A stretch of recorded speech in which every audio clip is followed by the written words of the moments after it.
दोस्तों ये वीडियो देखो, दोनों girlfriend Looking very boyfriend nice. पर देखो कितनी गर्मी है। गाड़ी सर्विसिंग को गई है ना। हाँ। फिर क्या प्लान?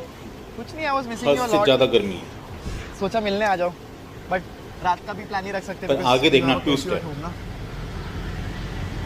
सही हो रहा है यार। कर्फ्यू में कैसे करूं मैं आशिकी यार, सर बिल्कुल फट रहा है गर्मी से। भगवान ठीक है। कोई बचा ले इतनी गर्मी में। मुझसे नहीं इतनी हो रहा, गर्मी। मेरे को ऐसे बर्फ के अंदर डाल दे, बर्फ की सिल्ली पे लटा दे। मैं नहीं कर सकती, ये कटवाते हैं, ये कटवाते हैं, बॉयकॉट करवाते हैं। नहीं हो रहा। ओ भाई ठीक है, रुक एक काम करते ओ हैं, भाई, अच्छा रिफ्रेशिंग सही है। करके आते हैं। ओके, हाँ, उससे थोड़ा बेटर लगेगा। एक ना गरम चाय पी लेते हैं, मजा आ जाएगा। क्या इलाज बताया यार इतनी गर्मी में।